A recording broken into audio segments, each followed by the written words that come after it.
Have you ever noticed that the people you crave the most are the ones who break you the deepest? There's a reason for that, and it's not random. What if I told you that the one thing silently controlling your choices, your fears, your patterns in love and pain, isn't what you think? Not logic, not personality, not even trauma, but sexual energy. Not the surface level kind, not just sex as act. Carl Jung believed that sexuality is the language of the soul, a symbolic, raw, untamed force trying to guide you while you do everything to avoid it. He didn't view it as something shameful. He didn't reduce it to desire or attraction. He saw it as libido, a form of psychic energy, a current that powers your instincts, obsessions, relationships, and even your search for meaning. And here's the real danger. When you suppress this energy, when you moralize it, deny it, ignore it, it doesn't disappear. It just finds another way to take control. Ever fallen in love with someone who felt cosmically significant, only to spiral into chaos later? Ever felt an uncontrollable pull towards someone you barely knew, as if your body knew them before your mind did? That wasn't chemistry. That was projection. That was your unconscious playing out a story, one you didn't even know you were carrying. Jung said it clearly. What you deny controls you. What you accept transforms you. And we live in a world built on denial. We're told sex is either everything or nothing. It's worshipped in marketing, shamed in religion, sterilized in science. But rarely is it treated as what it truly is: a mirror, a compass, a doorway into your shadow. Because deep desire, real, raw, unfiltered sexual yearning, doesn't come from the body alone. It comes from the part of you that was never fully seen, the part you abandoned, the part that wants to be touched, spiritually. And if you've ever felt ashamed of what you wanted, if you've ever blamed yourself for thoughts you never chose, if you've ever feared your own fantasies, that's not a personal flaw. That's the result of a culture that taught you to fear your own soul. Sex isn't just about pleasure, it's about truth. And until you face it, not just act on it, not just repress it, but actually listen, it will run your life from the shadows. This is the force you're pretending not to notice, and it's costing you far more than you think. Stay close, because in the next part we'll go deeper into how suppressed desire becomes anxiety, how denial turns into addiction, and how the very thing you're afraid to feel is the one thing trying to set you free. You ever wonder why your deepest cravings always show up in silence? Not when you're busy, not when you're strong, but when you're alone, late at night, when everything else fades, and it's just you and the ache. That ache isn't random. It's suppressed desire knocking from the basement of your psyche, asking to be felt, but most people don't feel it. They run from it. Or worse, they try to control it. And when you try to control what's meant to be integrated, it mutates. It becomes compulsion. It becomes obsession. It becomes emotional sabotage in relationships that had real potential. Because what you repress doesn't stay silent. It screams. Through restlessness, through dissatisfaction, through the magnetic pull toward all the wrong people. Carl Jung warned, the shadow is everything you refuse to face that still shapes your life. In modern terms, your unacknowledged desire becomes your addiction. You think you're choosing partners, behaviors, fantasies, but really they're choosing you. They're compensating for a part of you you're too afraid to meet. Ask yourself, why am I drawn to people who are emotionally unavailable? Why do I confuse intensity with connection? Why do my most passionate relationships always end in disconnection? These aren't personality flaws, they're psychic loops. The unconscious trying to resolve what your conscious mind refuses to touch. You think your ex was the problem. You think you just haven't found the right one. But maybe the real problem is deeper. You've never actually met yourself in desire, and that means every connection you chase is really a search for a missing part of you. The truth? Most of us never learned how to have a relationship with our sexual energy. We learned to perform it, to sell it, to suppress it, but we were never taught to understand it. Desire was made taboo in our homes, technical in school, sinful in church, and performative in culture. No one told you it was a language of the soul. No one taught you that the things you crave might actually be symbolic, not of lust, but of loneliness, not of hunger, but of heartbreak. So you chase one body, then another, or you shut down completely, hoping silence will save you. But neither is the answer. Because desire isn't the problem, disconnection is, and when you don't face it, you repeat it. Over and over, with different faces, new names, same emptiness, but here's the shift. Desire only becomes a prison when you forget it's a mirror. And once you start listening, really listening, it becomes a doorway. In the next part, we'll go there, to the place where desire meets identity, where your deepest hunger is not something to fear, but to follow. Why do you always fall for the same type of person?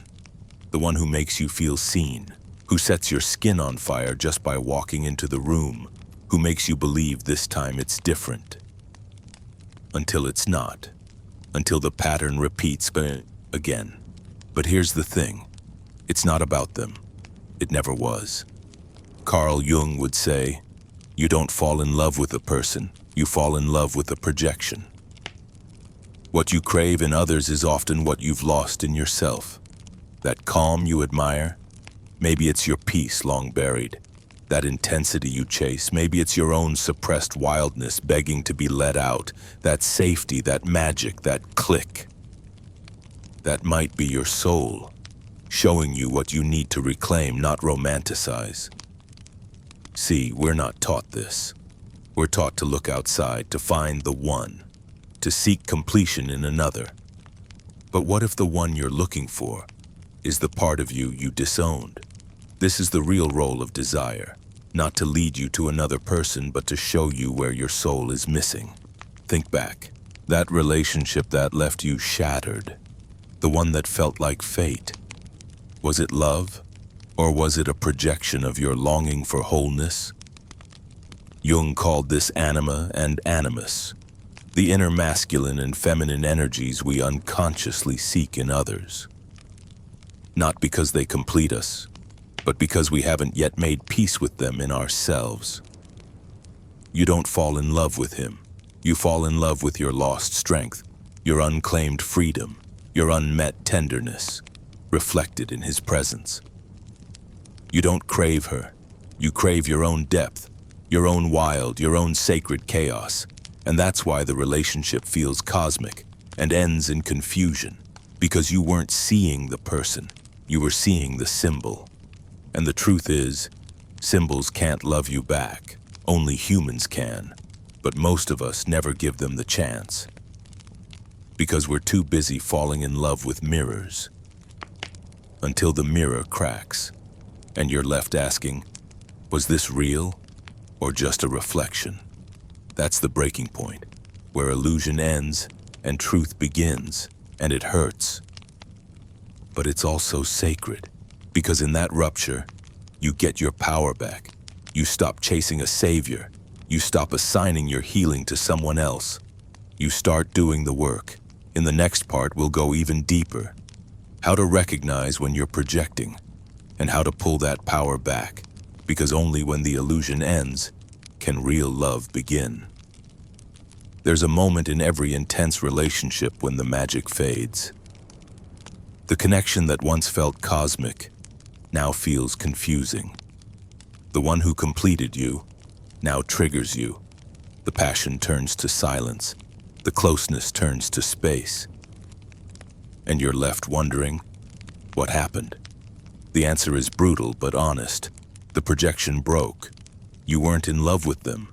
You were in love with what they reflected back to you. The feeling, the rush, the piece of you forgot.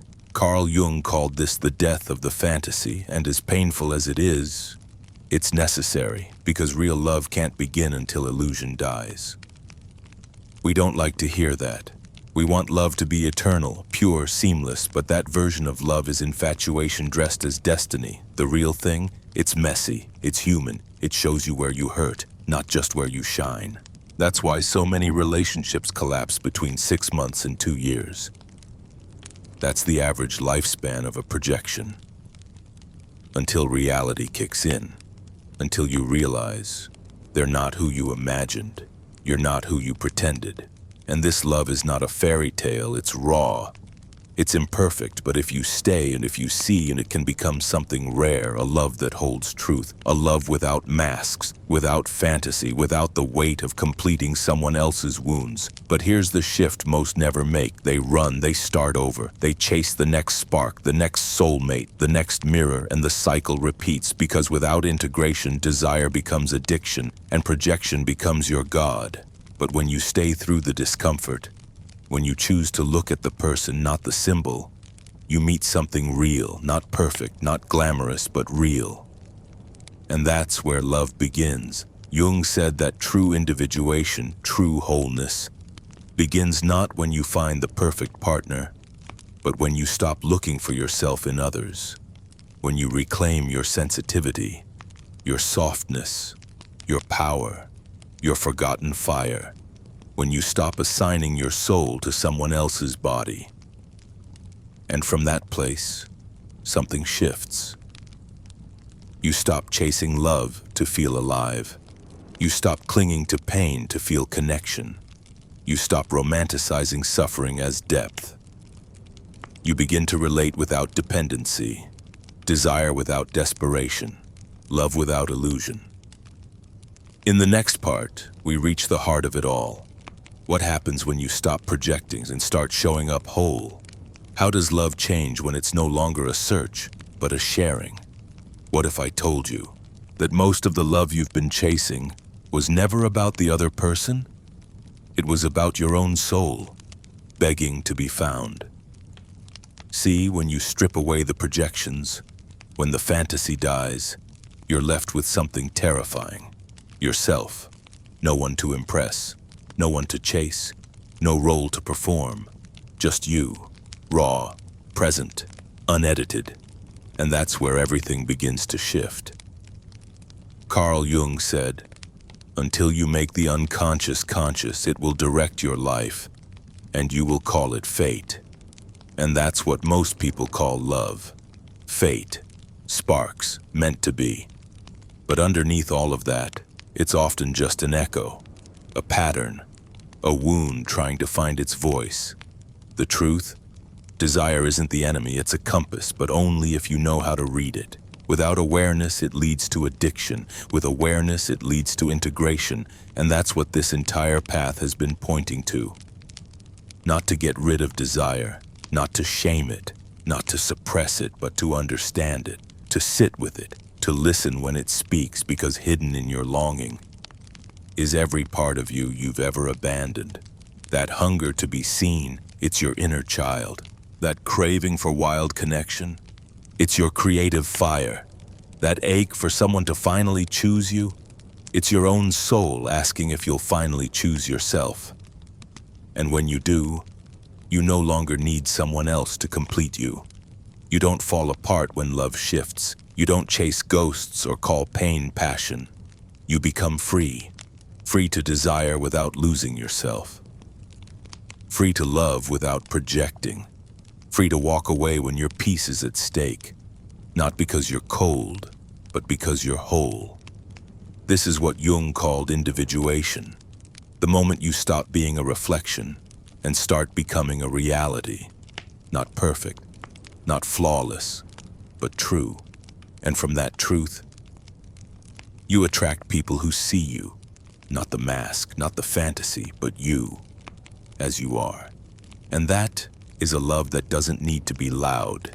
It doesn't burn you out. It doesn't make you beg. It breathes, it builds, it stays, not because it completes you, but because you're no longer running from your own depth. So here's your invitation. Stop chasing intensity. Start cultivating intimacy. Let the projections die. Let the shadow speak. And finally, let you be enough.